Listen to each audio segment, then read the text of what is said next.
Good morning, gentlemen. I have received a lot of requests from many people from all over the world. They say you're writing on Ukraine, you're speaking on Ukraine, you're speaking on the Congress Party. What about China? Why, Captain, are you silent on China?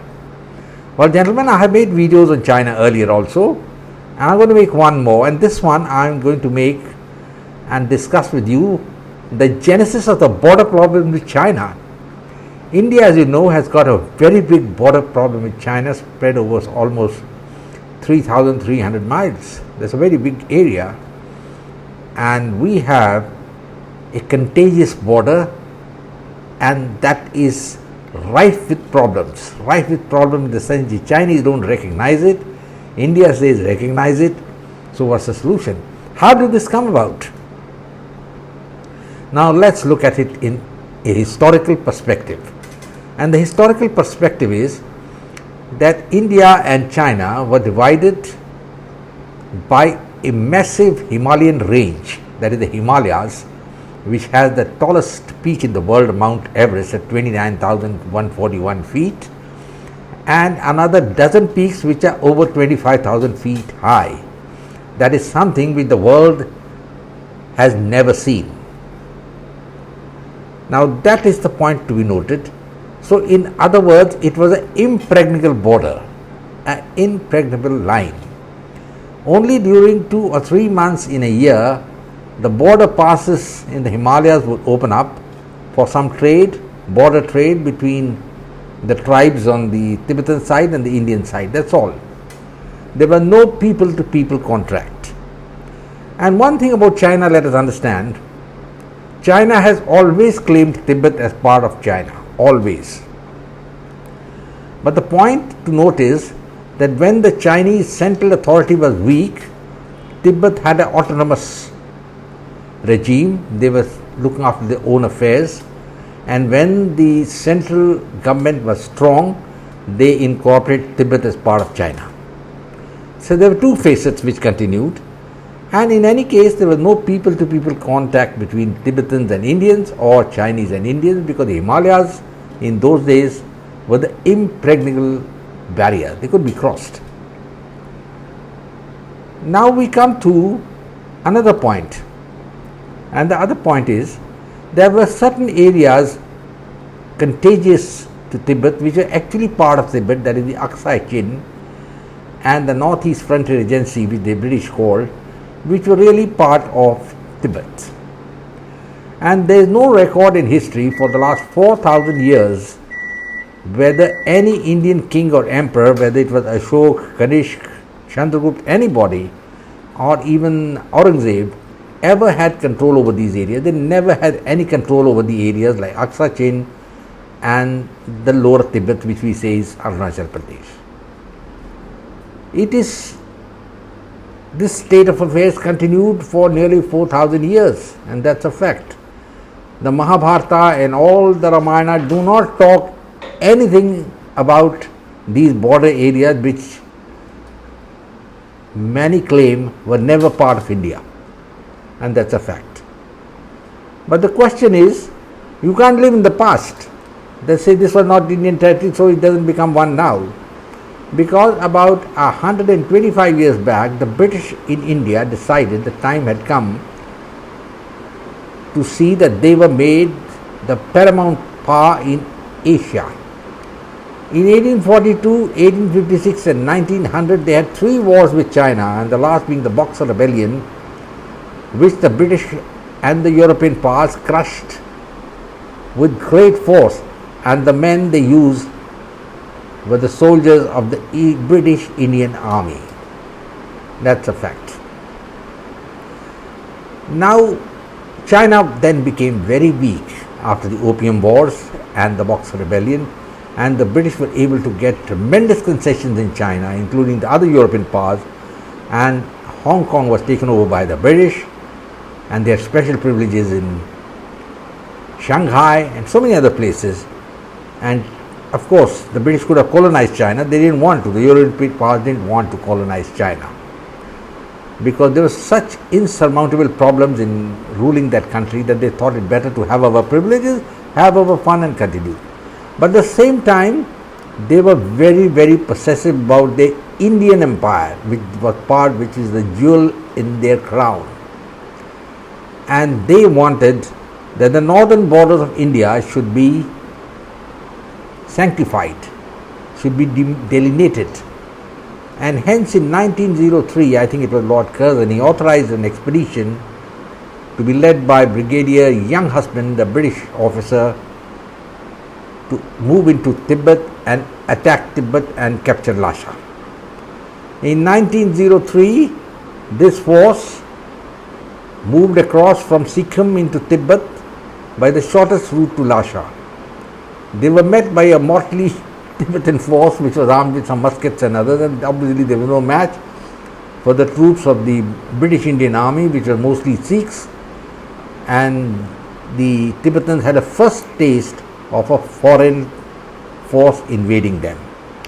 The Sikhs have reportedly did capture so many Tibetan young girls, and well, that's part of history. I mean, you can't do anything about it. And of course, Younghusband put a stop to all that. And finally, he reached Lhasa after 9 months of a campaign through the mountains. We must remember that Tibet had a average height of about 10 to 13,000 feet, and it's very difficult to operate. The atmosphere is rarefied, but the British Indian Army soldiers and the British officers leading them got themselves acclimatized, and they continued into Tibet. Now, at that time, in Lhasa, the Dalai Lama, when he heard that the British army is moving, he ran away and he went away to Sinkiang. And when he went away to Sinkiang, the Chinese stripped him of all his powers. Now, this about shows that China, even at that stage, had a big control over Tibet. Otherwise, how could the Chinese have the authority to remove or strip the powers of the Dalai Lama? So, but the status changed once the British entered Tibet. They signed the Treaty of Lhasa, which gave them permanent presence in Tibet, and then they set about mapping Tibet. That's another point.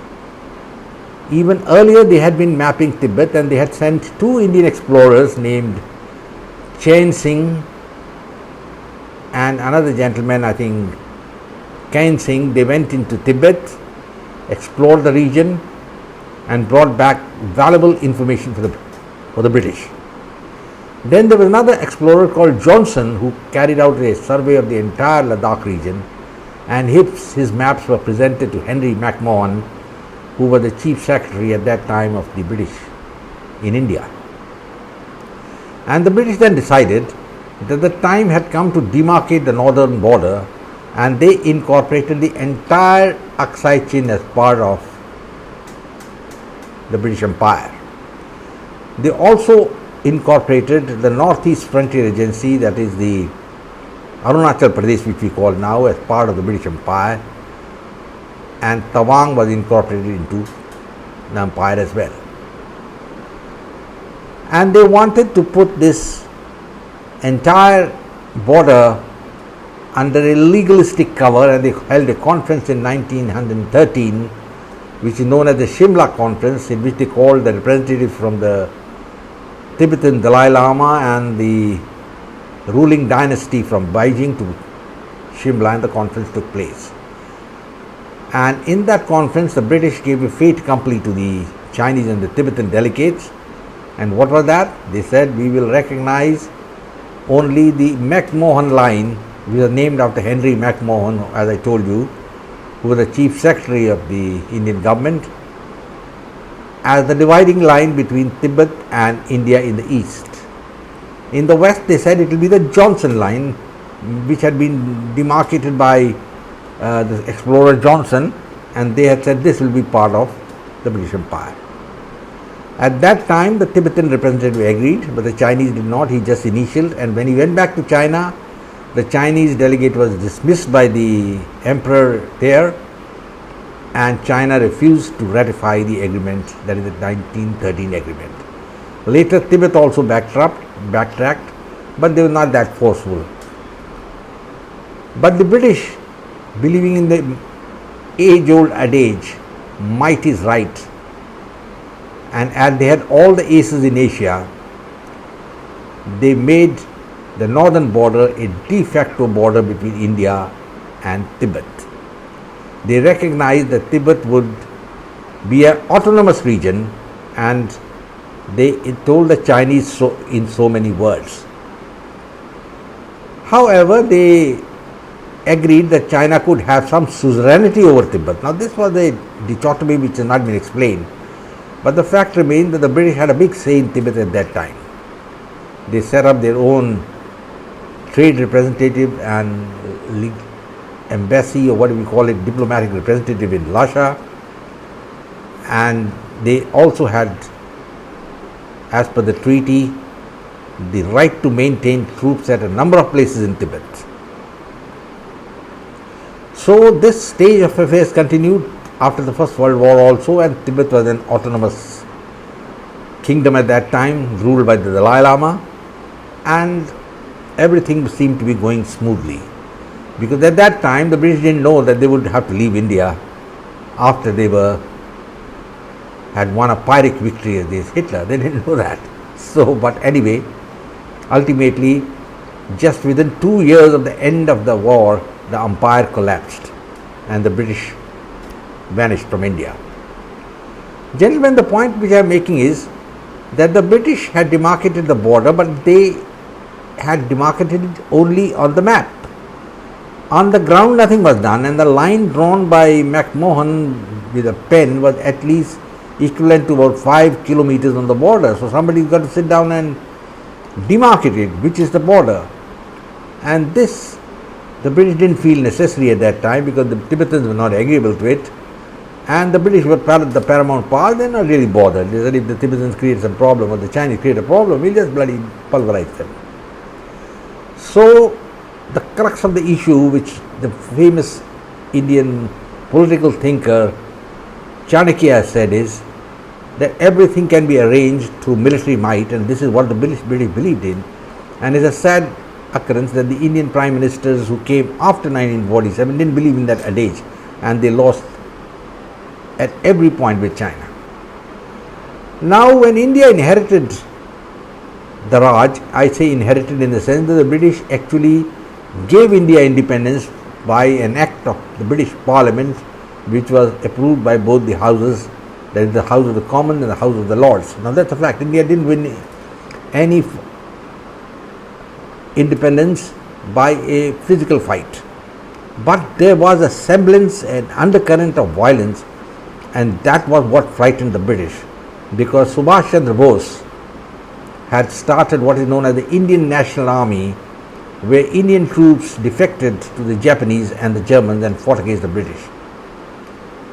After 1945, the situation had changed. The army had become patriotic, and a number of British officers were shot dead in Karachi, and there was a naval mutiny which is not recognized by the Indians. As usual, the Indians don't want to bother about such things. Many British officers were shot dead, and I think the name of the man who led the mutiny was Petty Officer Madan. I mean, that's a fact. However, that had an effect, and the British decided to go away, leaving India as it is. And the man who came in their position, who took over power, was Pandit Jawaharlal Nehru. I think this is one of the ironies of history, that this man became the Prime Minister of India, because he had no comprehension of what is strategy, what is strategic domination, what is global power, what it means, what is the army. He was brought up on a diet of ahimsa, non-violence by Gandhi, which is irrelevant in the present Indian context, and he led India down the doom. Logically, he should have policed all those areas which had been marked on the map as part of India, but he did nothing, and thousands of square miles in the Aksai Chin and the east were left unattended. It was like a no man's land. Anybody could go there, have a ball, do something and come back, and the Indian government was not bothered. They were only printing maps, showing that as a part of India. That's the greatest foolishness they could run. And in 1945, when the Second World War ended, the Civil War had commenced in China, and China was weak. The communists and the Kuomintang, the nationalists, were fighting with each other tooth and nail. Americans were fighting on the site of the Kuomintang who was headed by General Chiang Kai-shek, while the communists were supported by Stalin, and they were led by Mao Zedong and so many other leaders like Zhou Enlai and others. So with China embroiled in a civil war, this was the best chance for India to consolidate. And the civil war continued till 49, and India, unfortunately, Nehru kept sitting on his haunches. Because he had a very foolish belief, I would say, that the greater danger to the world is imperialism, colonialism, which was a thing of the past. He didn't see India as a global power. And he was so naive that the Americans, who after the Chinese Communist Party won in the battle in the mainland, they had offered India a seat in the United Nations Security Council. That's a fact. And the offer had come from Mr. John Foster Dulles, who was the Secretary of State at that time. And logically, any leader would have accepted it, but not Pandit Nehru. I mean, one cannot understand what his mind was, because he said to his sister, who was the permanent representative to the United Nations and also the Indian ambassador, I think, to America, that we don't mind becoming members of the Security Council, but not at the expense of China. Now, I mean, this is something replaced, believe it or not. And India lost a golden opportunity of becoming a member of the Security Council at that time. And now India is begging to be made a member, and China is not going to allow India ever to become a member of the Security Council. Be very clear about it. Well, gentlemen, after the war was over, Nehru thought he would be friends with China. He forgot that all the areas on the borders which were actually demarcated as part of India, he had not set up any control there. No administration, not a single constable has gone there, not a single civil officer had gone there, and the nomadic tribes were left to be on their own. Mao Zedong, however, was a different kettle of fish, a different man, a man who had global ambition and who wanted to restore the glory of China, of what it was during the Middle Ages. And at that time, gentlemen, you'll remember, China was known as the Middle Kingdom and the center of the world. He at once did not waste time, and at the end of 49 launched an invasion of Tibet. 50,000 Chinese troops converged onto Tibet from, I think, 3 or 4 directions, and they were met as usual by the Tibetan army, which was marked with muskets and swords or something like that. The same thing what happened with Brigadier Younghusband when the Tibetans were routed. And the same thing happened here, and within a matter of 2-3 months the Chinese army had entered Lhasa. That was the time when Nehru should have intervened in Tibet, because India at that time had a professional army, was the strongest power in Asia. But Nehru had his own options, his own ideas. He was dead scared of a military coup or something like that, maybe, and he kept the army defanged. He won't do anything like that. And he had differences with the Home Minister Sardar Patel, Vallabhbhai Patel, who was keen that the Indian army should move into Tibet and confront the Chinese. Nehru said no, India and China will be friends. And he coined the word Hindi Chini bye bye. Well, gentlemen, that bye bye became bye bye soon, because Chinese began to publish maps now in which they showed the entire Arunachal Pradesh as part of China, entire Aksai Chin as part of China. And still Nehru was sleeping. And then when the Chinese realized that the entire Aksai Chin area, which is an area of about 30,000 square miles, is totally vacant, they just moved in and took over, and Nehru didn't know about it. He came to know about it only in, I think, 55 or 56, after 6 or 7 years, that the Chinese have occupied Aksai Chin. He was in a bit of a shock, and then he made a statement in Parliament and said that Chinese can be there and they can use the road only for civilian purposes, because the Chinese had made a road from Tibet to Xinjiang. The Chinese rejected his contention. In any case, he didn't have the military force, and he had still not positioned troops on the border with China, and he was all the time positioning troops in Kashmir to face Pakistan. So Pandit Nehru erred very, very gravely and lost something which he should have won. which was on a platter for India. The Chinese at that time, I told you earlier, were weak. They were fighting a civil war. There's nothing. India should have even incorporated Tibet as part of India. If he could have done that, nothing would have happened. But he didn't do it. He didn't have a vision. And great men in history, when you write after 1,000 years, like say Alexander, Genghis Khan, Bismarck, you realize that these men had vision. And Nehru had no vision. He had no vision. He didn't know what to do. He was just sitting on his haunches talking some philosophy.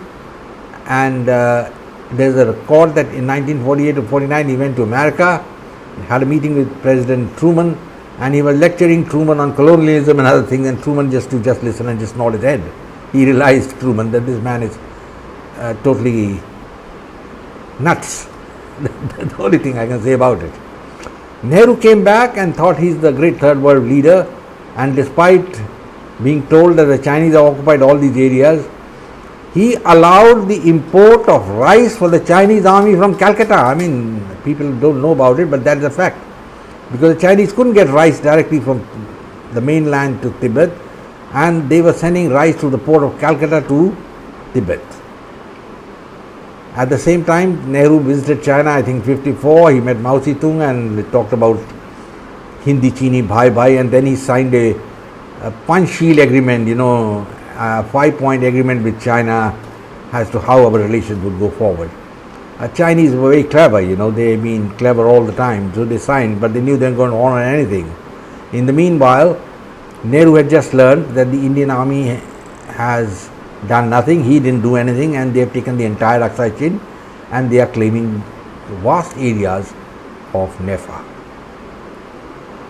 That is the time when the relations between China and India began to break, and Nehru realized that he's been living in a fool's paradise, that he was like the emperor with no clothes. Finally, if you remember in this famous fairy tale, it is a child who says, "Look, the emperor is naked, he's got no clothes." And this is what it is. Happened with Nehru. He realized he's got no clothes, he's naked before the Chinese. And then he gave some instructions, again, which were devoid of reality. He instructed the army chief at that time, General Thapa, to start positioning troops on the Chinese border. Now you position troops without proper infrastructure, without supplies, and most of the troops went there, were given 15 rounds of ammunition, and they had First World War vintage rifles. They were given there, and they went there, and everybody knew there wouldn't be a match if there was a clash with China. But China was antagonized by these acts, and it was antagonized further when Nehru in 1962 on a visit to Sri Lanka, at the airport he held a press conference and he said, "I have instructed the army to throw the Chinese out." Well, I mean, how could you make such a statement? The Chinese took it literally. See, Nehru didn't mean it, let's be very frank. He was only talking as he usually used to talk. He didn't think the Chinese were going to react. But Mao Zedong called a meeting of the Central Committee of the Communist Party, and in that address he said the time has come to teach Nehru a lesson and to solve the border dispute. But before that, he didn't want a war initially. He sent Chow Enlai to Delhi with a proposal. It was a very valid proposal, and why the Chinese sent it is known now, because China at that time was daggers drawn with America on Taiwan, and they were bombarding the Matsu Islands in prelude to invasion of Taiwan. So they wanted Taiwan back in their fold. At the same time, they wanted peace on the Western Front. So Chow Enlai came with a very, very wonderful proposal. He came with a proposal that China will accept the McMahon Line as the border in the eastern region. Wonderful. At the same time, he said, "You've got no control over Aksai Chin for centuries, and that will be part of China. You recognize it's a quid pro quo. We agree in the east, you agree in the west, and we demarcate the border." Now it's on record that Chow Enlai spent almost a week in Delhi trying to convince the leaders, and he had meetings with so many people, including Mr. Morarji Desai, Mr. Tyagi, so many other persons, Nehru, including Dr. Rajendra Prasad, who was the president. But everything came to zero because Nehru felt he is on a very high pedestal. He is the third world leader, big man, much ahead of Mao Zedong, and he didn't agree to any of these proposals. On the contrary, He started sending troops into the vacant areas in the areas, and that antagonized the Chinese, and that is what led to the 1962 war. Gentlemen, now if you go through the sequence of events which I have told you, India had no control over those areas for centuries. It is the British which demarcated those areas and made them part of India. But it was incumbent on the Indian leadership after the British left to carry on the work of the British and incorporate those areas as part of India, which they never did. Nehru never did. On the contrary, despite knowing that China has occupied Indian territory and publishing maps which say that Aksai Chin is part of China, he went to the conference of Bandung and invited the Chinese Prime Minister Zhou Enlai there. And that is the time he introduced Zhou Enlai as his friend to all the leaders who were present. The world was just astonished. But Nehru was not. He thought he was being the great third world leader. The great third world leader in any case was going to collapse like a pack of cards.